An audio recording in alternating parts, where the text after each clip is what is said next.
Mimi tena nimewakujia, ninawasalimu nyote kwa jina la Yesu Kristo wa Nazareth. Nikiwa nimefika mahali hapa nikifurahia kukuona ndugu yangu, kaka yangu. I'm here to remind you the judgment of God. I'm here to remind you the judgment of God.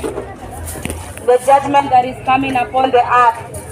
That if you do not have Jesus Christ, you will not be able to make it into the kingdom of God.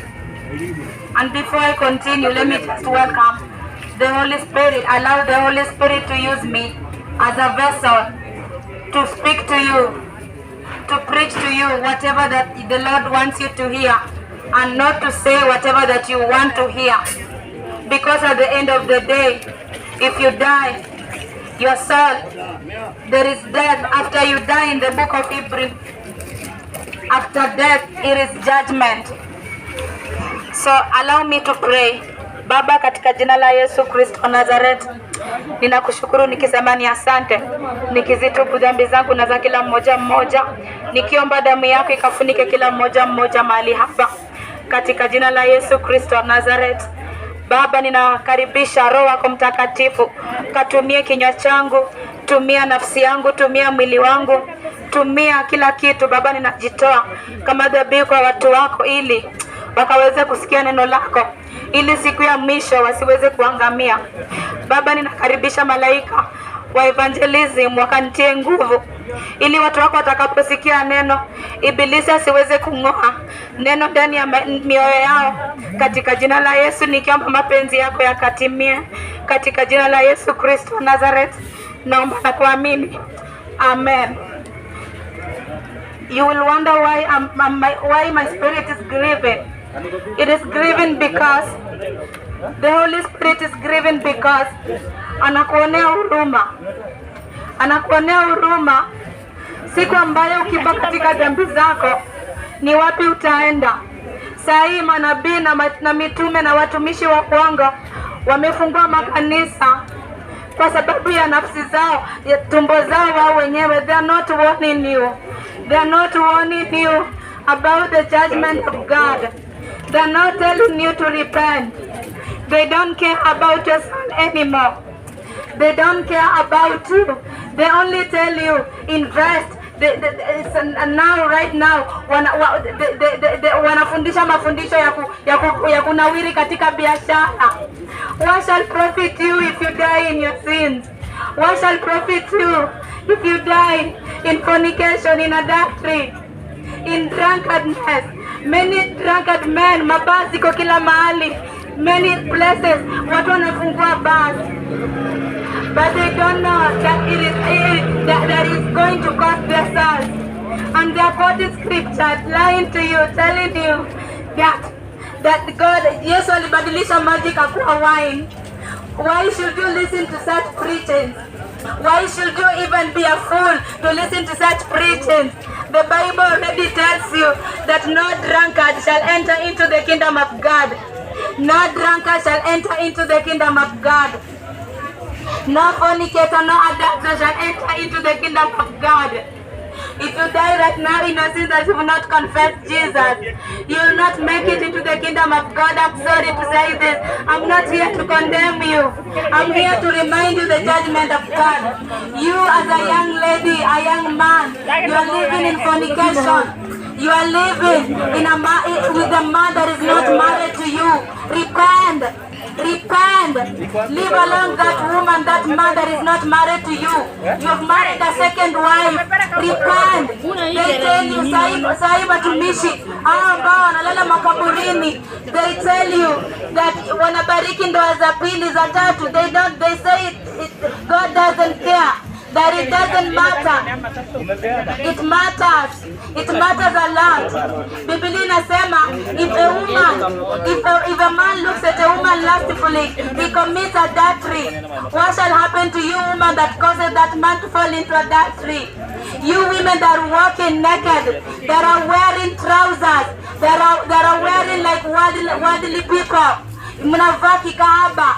because the makanisani mwenu wale watumishi wenu, yule nabii wako wa uongo, yule mtumishi wako wa uongo, yule prophet wako wa uongo, a false prophet, a person that does not tell you the truth is a false prophet.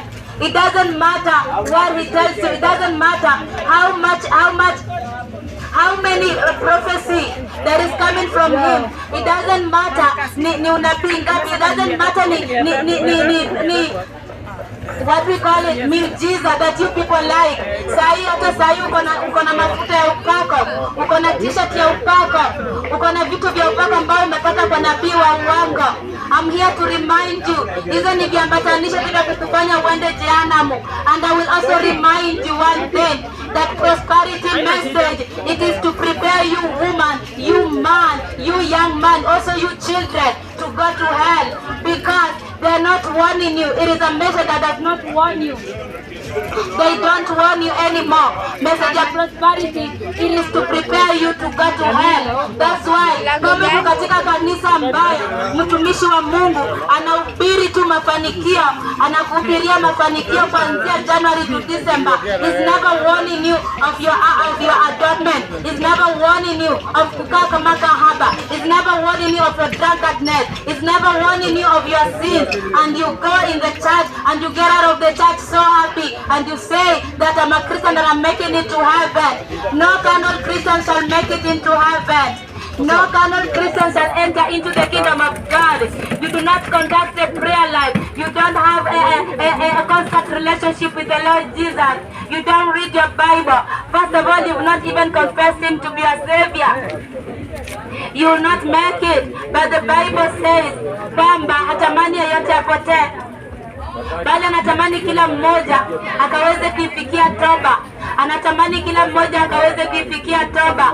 Wanawake, nitazidi tu kuwaonya, whether you listen or you don't listen, whether utakwazika ama hautakwazika. I'd rather tell you the truth. Ukiwa na vitu vya Yezebeli, you will not enter into the kingdom of God. Na watumishi wengi wanakuhubiria dhambi, but they are not mentioning the kind of dhambi that you people you need to repent. They are not mentioning the kind of sin that you need to repent. They tell you that come the way you are, that God looks into the heart. But I tell you, God looks both inside and outward. Outward holiness and inward holiness, it matters to the Lord. You cannot go to the church dressing like a prostitute. You cannot. What will happen to you if you see your apostle? Pastor wako amenyoa mohawk, amevaa earring, amesaga, amevaa short, ameweka handkerchief hapa, alafu anatembea kusema Bwana Yesu asifiwe. Are you going to listen to that? Why is it that women hata kwenye madhabahu za Mungu wanarukaruka kama wenda wazimu, wakisema ati ni praise and worship, but they just display the spirit of Jezebel. I'm here to warn you, and it's not even in the church, because siku Yesu atarudi, inawezekana atakupata ukiwa katika biashara yako, inawezekana atakupata ukiwa katika nyumbani mwako, atakupata mahali popote pale. Si ati atakupata, si ati ni kigega kwamba utakuwa kwa kanisani, utaweza kuwa hata umelala na unakuwa una happen. Na ninakuambia tu, point blank, ukiwa na vitu vya akida, kama uko na vitu vya Yezebeli, kama hautakuwa tena umempokea Yesu Kristo, hautakuwa umeingia katika ufalme wa mbinguni. Vitu vya Yezebeli, I'm going to mention them. I am going to mention them one by one. Makorokoro hayo mnayaweka kichwani, hayo manyangara, hayo makorokoro, hayo mamarasta, mawigs, makeup. Wanawake kuvalia trouser. In the book of Deuteronomy, it says a woman should not wear clothes that covers a man. A man should not wear clothes that covers a woman. So shetani amekuja na mtindo kutoka kipindi na kuwadanganya nyinyi akina mama kwamba there is women trouser. And that's why unavalia trouser and you come out of your room na unajiangalia, you say that I'm beautiful, and you ask your husband, how do I look? And your husband tells you that you're beautiful, my wife. Amekudanganya. Yeye pia kama hata tubu, moto wa jehanamu unamuhusu. Na saa hii utasema, oh, what is this guy talking about? What is this guy talking about? Wakati mama mchungaji wangu ndio anavaa boha, anavaa mawig, anavaa dresses lakini zimemtai. Let me tell you, do not follow anybody. Follow the Lord Jesus. And how are you going to be vigilant to be sober if you don't read your Bible? How are you going to know Lord Jesus if you don't read your Bible? Kwanza nyakati kama hizi wamejipanga, watapita na makrusade maelfu na maelfu, wadanganya wapumbavu ambao hawasomi Biblia, kuambia kujeni kuna miujiza. Na juwe katika upumbavu wako, you don't know miujiza ni kumpokea Yesu Kristo. Utaanza kukimbia, ukienda kukunywa maji ya upako. You buy maji ya upako 1,000 while your children are starving at home. I'm warning you. I'm also warning you, drunkard people, drunkard men, you young men, you young women, ambao mnakaa katika ulevi, and you think that the Lord alibadilisha maji kuwa wine, so you think you can do whatever you like because there is nobody warning you. There is the voice of your Lord Jesus Christ warning you, the need of you to repent, the need of you to seek him. Anasema ukimkubali naye atakusaidia. Anaposema kwamba leteni mizigo zenu kwangu, anamaanisha mizigo za dhambi. Maana dhambi ni mzigo kweli kweli, ninakuambia. Dhambi ni mzigo. Ukiwa na dhambi, ukifa wakati wowote, your family they will only say reap. What is the meaning of reap? Rest in peace. But I tell you, the Bible says there is no rest for the wicked. There is no rest for the wicked. If you die in fornication, if you die in adultery, if you die in a vitu vya dunia hii, because the Bible clearly tells us that no unclean thing shall enter into the kingdom of God. No unclean thing shall enter into the kingdom of God. Leave alone your false prophet that tells you it doesn't matter. Inawezekana he doesn't know. Inawezekana he doesn't know. Maybe he's not even listening to the Holy Spirit, or maybe the Holy Spirit left him long time ago. Hasa wewe na wewe kwa upumbavu wako, you do not have a relationship with the Lord. Juu unasema mtumishi wangu amesema hivi na hivi. That is what I need to do. Seek Jesus. Yesu amesema alaaniwe mwanadamu ambaye alaaniwe mtu yule ambaye anamwamini mwanadamu na amemwacha Mungu, ameenda kinga yake katika mwanadamu, amelaaniwa. That's why you don't have to trust anybody. Even me, don't trust me. Trust the Lord Jesus. I'm just a vessel the Lord is using to pass message, because I'm not gonna sit and fold my hands and drink a cup of tea or coffee while people are perishing. I need to tell you the truth. Akina mama, wakina dada, you use pills. Mnatumia mavijiti, zinaitwa vijiti vya majira.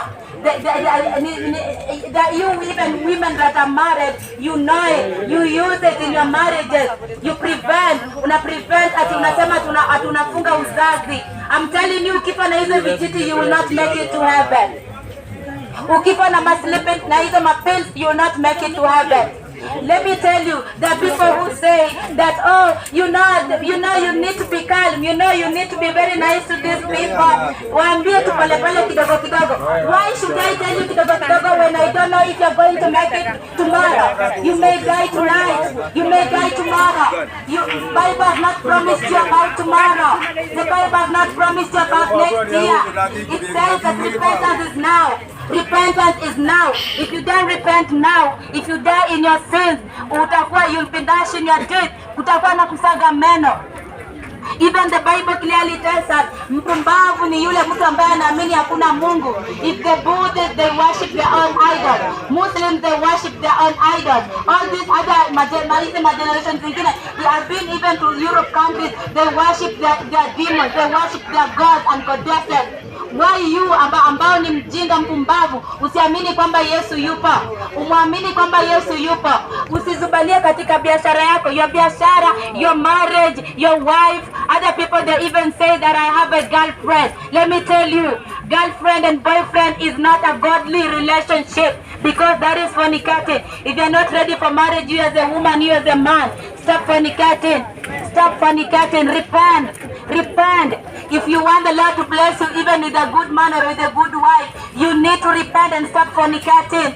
Stop fornicating. I'm also a youth. I'm not telling you as if that I'm married or I'm an old woman that do not know what it means. I'm telling you from experience. Or the only thing that you need to do is to repent. Repent. Vijana mmemkataa Mungu, mnasema ati Yesu ni wa wazee. Angalieni hao wazee wanavyokimbilia kwenye bar, wanaanguka huku na huku. They don't care. Wameacha familia zao kule manyumbani, wamekuja Nairobi kutafuta mabibi wa pili. Repent. If your apostle, if your false prophet has told you that it is okay for you to have a second wife, it is okay for you to have a third wife, I'm telling you that God does not care. God cares about His word, and that's why if you die with that second wife, drop that second wife, drop that third wife, drop haya machangudoa, drop haya mipango kanda ambao uko nao, and start working on your family and work your salvation with the trampoline. But first of all, you need to confess Lord Jesus as your Savior. Mnamkataa Yesu, mmeleta Yesu mpya, Yesu wa doctrine ya nyakati kama na hizi, ambao watu wanarukaruka na malongi na makeups wakikaa Jezebels kwa makanisa, alafu wanasema we worship Jesus. Which Jesus? That is not the Jesus that we know. That is not the Jesus that is being preached in the Bible. The Jesus that we know. Let me tell you, ole kwa yule mtumishi ambaye anashinda kikwambia Yesu ni mwema, ni mwaminifu, ni mzuri, ni wa neema, ni wa rehema, but they're not telling you about the other side of Him. He's a consuming fire. That's why I need to tell you, He is a consuming fire. If you die in your sins, you will realize that He's a consuming fire. Na wakati unasema, what are you telling me? I fornicated yesterday and I'm still living. Yes, it is because anakupatia nafasi ukaweze kufikia toba. Nanena kwa lugha wakati mimi niko na mawigi na maigi za Yezebeli, navalia kama Yezebeli, nanena kwa lugha, nasikia prophecy kutoka mbinguni. Yes, let me tell you, gift si kitu kigezo ambacho tumeokolewa. Gift, anybody can have a gift, but are you saved? Are you saved? Does your Holy Spirit, the Holy Spirit in you only tells you about wachawi ambao wako katika neighbors wako? The Holy Spirit, is not even, is an evil spirit that tells you that utafanikiwa, but is not even telling you about your faith. It is time that you people, you need to start crying unto the Lord, to ask Him to reveal any sin that is hidden. It will be so bad. Also woe unto me if I tell you these things that I do not even do. Woe unto me. That's why I always cry unto the Lord, telling Him, Lord, it doesn't matter if you're never going to give me a car. It doesn't matter if you're never going to give me a husband. It doesn't matter if you're never going to give me money. But all that matters, Lord, if I die right now, where am I going to land? Please reveal any secret that is hidden, because wengine wenu mmekaa katika ndoa zenu, akina mama, umezaa watoto kadha wa kadha, lakini katika wale watoto wanne mmoja unajua kwamba sio mumeo na unashinda ukimdanganya.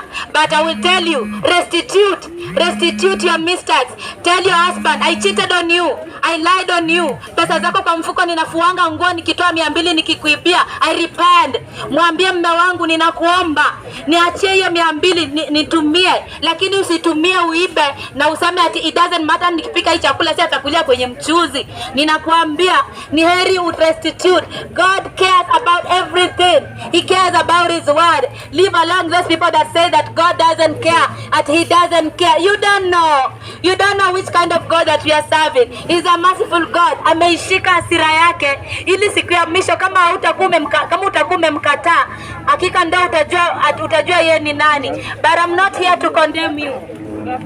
I'm here to encourage you and to tell you, to remind you, katika kazi yako ambayo unafanya, katika kila kitu ambayo unafanya, kila jambo ambayo unafanya, you need to repent. Now the correct way to repent is you go on your knees. You don't even need to go and people laying hands on you, because now it's very dangerous for people to lay hands on you. It's very dangerous because you don't know who they are. Wengine watakuwekelea mikono, but they have an evil spirit in them. So wakati they lay hands on you, kama bado ana struggle na dhambi, hizo dhambi zitakuingia. Because hata ukipata watumishi wa Mungu katika Biblia, ulipata hata wale manabii waliweza kuwekelea watumishi wa Mungu mikono na wakaweza kupata kipawa cha Roho Mtakatifu, wakaweza kupata kuponywa, na ndio maana it happens even up to now. That's why I will advise you that you go in your room and seek the Lord Jesus on your own.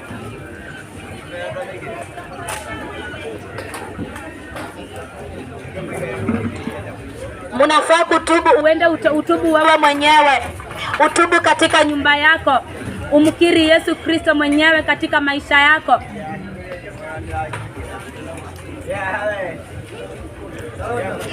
Usingoje mtu akwambie tubu, wakati wewe mwenyewe unajua kwamba una dhambi ambayo unayo. Ukifa na dhambi zako, hautaweza kuingia katika ufalme wa mbinguni na dhambi zako. Lakini ukikubali damu ya Yesu ikutakase, ndio utaweza kutakaswa kwa damu yake, na atakupea kipawa cha Roho Mtakatifu.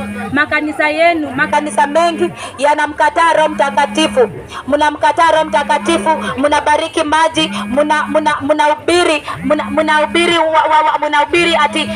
ati mwanamke ndio waombee kwa Mungu, na sio wanawake tu. Hayo ni mapepo. Acha niwaambie, nimekuwa katika nchi za uzunguni, na nchi za uzunguni kwa kweli ninawaambia hawamwabudu Mungu, lakini yale ambayo nyinyi mnaabudu ndio wanaabudu kule. Wanaabudu mapepo. Wanasema tumuombe kwa mama atuombee kwa Mungu. Huyo sio Mungu, huyo ni pepo. Na ndio maana shetani ananipigaga vita sana nikipaza sauti, kwa sababu hapendi nikuambie hili, kwa sababu nimekuwa huko na experience. Wengi hata mnasherekea masherekeo za kishetani, mnasherekea masherekeo za Christmas. Nimekuwa huko nchi za uzunguni na nimeona jinsi wanasherekea Christmas, na nikuanzia hapo bila kusikia mahubiri yoyote nikasema sitawahi kusherekea jina Christmas. Na nikawa ninachambua Biblia, nikagundua hakuna kitu kama hiyo hata kwenye Biblia.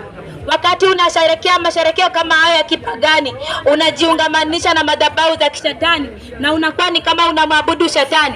Si ni kama unamwabudu shetani. Maana shetani hapendi, anatakanga tupige kona. I cannot beat around the bush. I just have to hit the nail on the wall direct and tell you the truth. That be careful of what you're worshiping. Be careful of the kanisa ambayo unaenda kwa kanisa. Ukiangalia madhabahu ni Mayezebeli tu, Mayezebeli mbele nyuma. Ukienda huku unaona watu vijana wamenyoa viduku, mohawks. Wengine wamekuja na marasta. Kwanza ni aibu kwa mwanaume kusuka nywele. Ni aibu kwa mwanaume kushuka marasta. Nitakuambia tu kwa sababu nafsi yako imeshasema kwamba nisipokuambia damu yako itakuwa juu ya maisha yangu. Na mimi siko tayari kubeba damu ya mtu yoyote. Siko tayari kubeba damu ya mtu yoyote. Yangu mwenyewe inanilemea. Kama ninamwambia Mungu unisaidie kila siku, ndio nitaweza kubebana na damu yako. Sasa ni heri nikwambie tu kweli. Maana wewe mwanaume ambao unasag manguo, ukiinama boxer inahangu huko, na unatembea unasema na tena unarudi ukiwa na matatizo, unasema ati mimi natamani tu Yesu arudi akuchukue. Ukakudanganya nani? Atakuchukuaje wakati bado una uhuni? Acheni uhuni, mkamrudie Yesu Kristo. Makorokoro hayo mnavaa kwa sababu msidhani ati nashambulia wanawake tu. Mimi wanawake ninawapenda na wakina dada ninawapenda, maana as much as that I want to make it to the kingdom of God, sitaki pia mama zangu na dada zangu waende jehanamu. Akina kaka, uko kwa bondage ya masturbation. Nitakwambia ni kwa nini uko kwa bondage ya masturbation. Ni kwa sababu umeifanya simu kukua idol. Unawatch wanawake wakitwerk. Umekaa unawatch hivi kama zombie. Unakaa ukiangalia wanawake wakitwerk kuanzia asubuhi mpaka jioni. Alafu uniambie, je, hiyo roho ya masturbation itakuachaje? Lazima utaingana nayo. Maana Biblia inasema ukipenda hii dunia, upenda Mungu akumo ndani mwenu.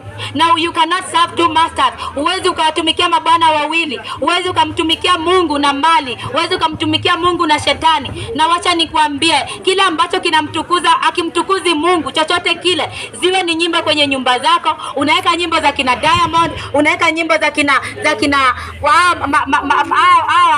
wahuni ambao wamejitokeza siku hizi hapa Nairobi. Wahuni tu. Mtu yani hana kitu cha kusema, anaamua hata na wewe pia kwa upumbavu wako na wewe unaanza kucheza. Ninakwambia unakuwa umeingia katika unajiingiza katika madhabahu na shetani. Unamwabudu shetani. Maana unapomwabudu shetani wewe unakuwa ni wa shetani. Usijidanganye useme ati mimi ninampenda Mungu. ninampenda Mungu, lakini matendo yako kwa kweli mtu akiangalia hayampendezi Mungu. Tutawajua kwa matendo. Huwezi sema unampenda Mungu lakini jirani yako unamchukia. Huwezi sema unampenda Mungu lakini unapanga jinsi mtoto wake ataangamia. Unapanga jinsi biashara mwenzako itaangamia. Wengi wenu hapa mnajua ikifika mida ya usiku mnageuka mnakuwa paka, nyoka, sisimizi, kutesa watu wa watu. Tubu maana ufalme wa mbingu umekaribia. The kingdom of God is at hand. Utubu uchawi wako, utubu sigara zako, utubu dhambi zako. Vijana tubuni, katika saizi wamejiingiza katika madawa za kulevya. Tubuni. Unapofikia kiwango ambapo unaona kwamba hauwezi ukawaheshimu wazazi, unaona kwamba umefikia kiwango huwezi ukawaheshimu wazazi, you think that you are now old enough to take care of yourself, unaona kwamba umefikia ni huwezi ukamheshimu wazazi, ninakuambia utubu. Maana Biblia inasema wale ambao wanawalaani wazazi na waheshimu wazazi, taa zao zinazimwa na siku zako hazitakuwa mingi. Na ndio maana utapata kwamba wengi wanakufa premature death. They die premature death. You die premature death because you don't even obey your parents. And don't obey your parent that tells you that you can wear trouser. Watoto nitawaambia ili siku ambayo wazazi wenu ambao wanawavalisha manguo za Kiezebeli, you will stand before the judgment of God and you will utatolea hesabu. Utatolea hesabu ya nafsi yako na nafsi ya mwanao. Na nyinyi akina dada ambao mmefika umri wa kuweza kutofautisha mema na mazuri, don't listen to your parent that tells you that wear this trouser you look cute in it. Vaa hii longi ati unakaa mrembo kwalo. Vaa hivi, vaa short, unavaa uchi. Biblia imesema mwafunze watoto wenu kwa njia ya Mungu na wanapokuwa hawataiacha. Sasa wewe unamvalisha mtoto wako kama kahaba, alafu akishafikia umri akianza kusumbuliwa na roho za Yezebeli na roho za kikahaba, unaanza kusema mtoto wangu ni kahaba. Haujui kwamba wewe ndio ulimuintroduce, na nafsi yako utaitolea hesabu nafsi yake. Na ndio maana nitakuonya hata nyinyi akina mama, hamjui watoto wenu wanafanya nini. Chunguzeni wanavyofanya kwenye simu zao, TV zenu, chunguzeni wanachowatch. They watch even pornography. They watch very horrible things. And their soul is dedicated to the devil. I mean nafsi zao zinakuwa zimechukuliwa na shetani. Lakini nimekuja hapa kukutahadharisha, maana ole wangu na mimi, ole wangu nisipokuambia ukweli. Usiseme kwamba uko na wakati mwingi wa kuishi. Usiseme kwamba ati utatubu wakati uko karibu kufa. Mkumbuke Yesu wakati bado uko hai. Mkumbuke Yesu wakati bado una nguvu, ili siku yako ya mabaya akikujia naye atakukumbuka. Zitubuni dhambi zenu, tubuni makosa yenu, tubu uchawi wako, na shetani asikudanganya kwamba eti uwezi ukatubu. The devil keep on lying to people, telling them that you can never repent, that you can never be forgiven. Shetani anakudanganya. Maana Yesu anasema hatamani yeyote apotee, bali anatamani kila mmoja akaweze kufikia toba. Tubuni dhambi zenu, tubuni makosa yenu, tubuni usharati wenu. Acheni uzinzi. Sijawaambia hivi ili uende uvae magauni marefu, lakini ndani mwako haujamkiri Yesu. Unakuambia wakati hata sikuwa nimempokea Yesu, kila mara alikuwa anasema nani ameokoka? Mimi ni wa kwanza kukimbia hapo mbele. Nilikuwa natamani wokovu, nilikuwa nadhani nimeokoka, kumbe sijaokoka. Wakati ndio nimeokoka ndio nimejua kumbe kuna mengi zaidi ya kuokoka. Kuokoka na kuingia katika ufalme wa mbinguni ni lazima umkiri Yesu, utafute Mungu akusaidie, akuonyeshe ni wapi utabatizwa kwa maji mengi. Ubatizo sahihi wa kuingia katika ufalme wa mbinguni ni ubatizo wa maji mengi. Ubatizo wa maji mengi kwa jina la Yesu Kristo, sio kwa jina la Baba, la Mwana na Roho. Ni kuna watu wengi wamesoma masomo za theology, na kweli watu kama hao ni vigumu kuwageuza, lakini ninakuambia ubatizo sahihi ni wa jina la Yesu Kristo. Ukipata ubatizo wa jina la Yesu Kristo kwa maji mengi, hakika 100% utapata kipawa cha Roho Mtakatifu, na Roho Mtakatifu ndio atakusaidia kumuona Mungu. Roho Mtakatifu ndiye atakusaidia kuishi maisha matakatifu. Saa hii unasema ya kwamba ati hauwezi ukaishi maisha matakatifu. Ninakuambia kitabu cha Petro wa kwanza 15 inasema kuweni watakatifu, maana mimi ni mtakatifu. Sasa nitakuambia hivi ili usijikatie tamaa.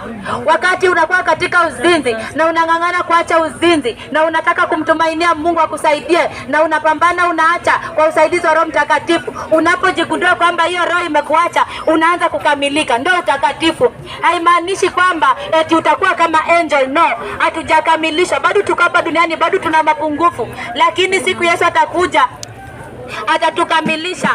Ama hata kama unyakuwa utakawia, maana wengi mnasema kwamba unyakuwa umekawia. Dada anatuambia nini? Mambo ya unyakuwa si alianza mambo ya zamani kule.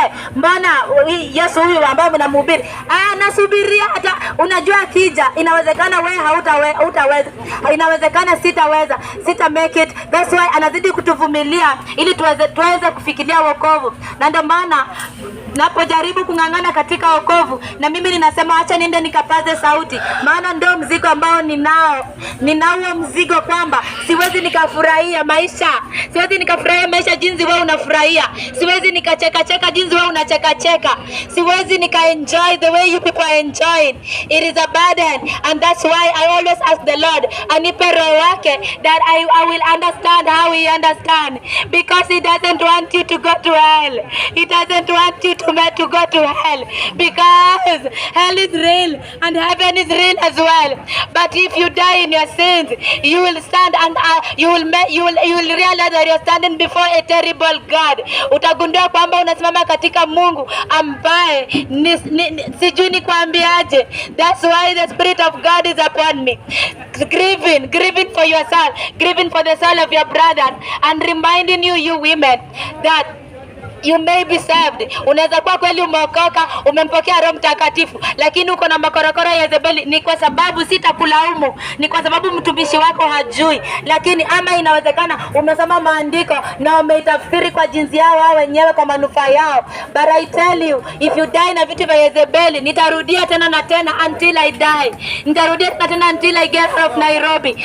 Nitarudia tena na tena until I get out of Nairobi, until I go to somewhere else.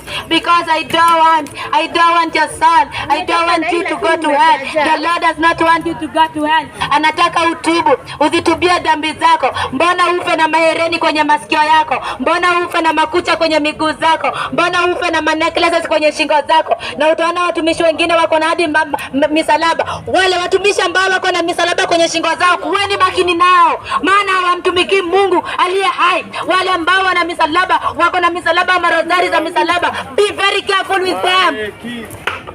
Be very careful with them, because they have been sent by the devil.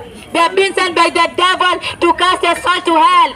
Na shetani, nyinyi mtasema ati watu wengine wanasemanga ati warn these people kwa hekima. Hekima gani? Hekima gani when we don't have time? Hekima gani when you don't have time? Time is running out. You don't know. Naweza kuwa nimeongea na wewe saa hii jioni na upatikane hauko tena, because you can die anytime.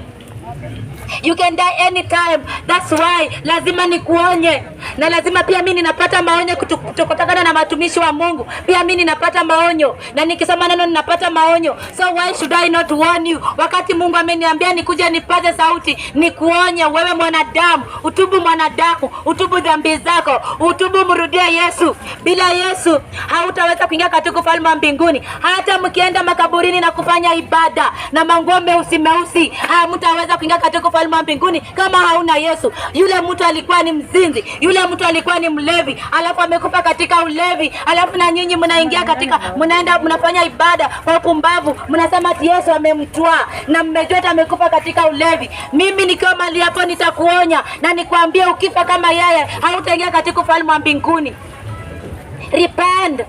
Repent hata wakina mama, wakina baba, wazee. Wewe umefika miaka 90, 50, bado haujawahi kumkiri Yesu. Bado unangoja nini? Umkiri Yesu ndani ya maishani mwako. What are you waiting for? This life is vanity. It is vanity. It is vanity without the Lord Jesus. It is vanity without the Lord. It is vanity without the Lord Jesus. I tell you, it is vanity without the Lord. It is vanity without the Lord. If you don't confess him, if you die in your sins, you'll not make it into the kingdom of God. Umependelea wahubiri wanapokuja wakisema umebarikiwa, umefanikiwa, na mawigi na mawigi na makeup na makorokoro kwenye lips zako, unakaa kama Yezebeli, alafu unaambia umebarikiwa. Hujabarikiwa, ninakuambia, maana baraka ya kweli ni wewe kuingia katika ufalme wa mbinguni. Huo ndio baraka, maana ni maisha milele. Itamfaidi nini mwanadamu? Biblia inasema kwamba what shall profit a man to gain the whole world for very soul. Itamfaidi nini mwanadamu kupata maleta dunia hii alafu aipoteze nafsi yake? Itamfaidi nini? Itakufaidi nini? Tubuni dhambi zenu. Ubatizo sahihi, nitarudia, ni ule wa kubatizwa kwa maji mengi kwa jina la Yesu Kristo. Batizo mengine yoyote ni ya kishetani. Nitakuambia tu, maana mimi nimetumwa kusema point blank, sijui kupiga kona, maana ni heri nimpendeze Yesu Kristo peke yake. Ninajua hata mwenyewe amesema katika neno lake, duniani mtachukiwa. Hasa kama mtachukiwa na watu wote na nipendwe na jirani mmoja, si ni afadhali hata nimependwa na mtu mmoja, wakati Biblia inasema nitachukiwa na watu wote? Sasa sitakuja kusema eti nikufurahishe wakati nafsi yako itatumbikia jana. Ukifa na makorokoro, nenda ukamwambia. Kuna mapepo mengine hayaendi kama hujaacha hayo makorokoro. Kuna mapepo mengine hayaendi kama hautaacha kuvalia. Wewe kama mwanadada kuvalia trousers, wewe kama mwanaume kusag, wewe kama mwanaume kuvalia marakta, alafu unasema ati you are beautiful. Which beautiful and handsome? Hiyo ni manyangara. Hiyo ni manyangara kutoka kuzimu. Nitakuonya direct, maana you are my brother and you are my father and you are my sister and you are my mother. In as much as nataka kuingia katika ufalme wa mbinguni, you also need to get into the kingdom of God. Maana damu ya Yesu iko hai mpaka sahi. Wakati inafika Roho Mtakatifu itaondolewa. Wacheni, hamchoki na injili ya ufanisi, hamchoki na injili ya mafanikio. Wanapokuja watu wa injili ya mafanikio, tafadhalini winduani mkono na mwaulize, mbona hamhubiri ukweli? Uone kama atarudi tena. Wanataka wakishamaliza, wanataka kuchangisha sadaka, wakuchangishia sadaka, lakini hakuambii nafsi yako. Heri uchange sadaka kwa mtumishi ambaye anakuonya dhambi. Heri uchangishe sadaka kwa kanisa ambalo, madhabahu ambayo mtumishi anakuonya dhambi. Unakaa katika ulevi, usijikatie tamaa. Muite Yesu. Mimi hakuna mtu aliniekelea mikono nikaokoka. Nitakuambia, niliokoka si kwa nje ya Kenya, lakini nilipomkiri Yesu nilishangaa. Kuna mapepo mengine yaliniacha yenyewe, yalikuwa. Na ndio maana nitakwambia, wewe dada unayevaa longi, wewe dada unayevaa makorokoro, wewe dada unayevaa miniskati, ili tunasema tunatafuta Bwana, utapata tu kahaba mwenzako. Utapata kahaba mwenzako ambaye amependa makalio yako, alafu atakutumia na baadaye atakuacha hapo hapo uhangaike. Lakini kama unataka kupata ndoa, bali si doa, heri ukae katika Yesu. Valieni vizuri, jisetirini kama jinsi Biblia inasema. First Peter 3:3, jisetirini. Akina mama mjisetiri, sio kwa kusuka nywele, sio kwa mapambo ya nje, sio kwa kuvalia mahereni, sio kwa kuvalia makeup, sio kwa kuvalia makucha ya bandika. Wewe mwenyewe unajua unavovalia makucha ya bandika, hata mumeo huwezi ukaosha nguo zake. Utashinda ukifanya hivi hivi kama Yezebeli. Haujui kama hiyo ni roho ya Yezebeli. Mimi nitakuonya tu.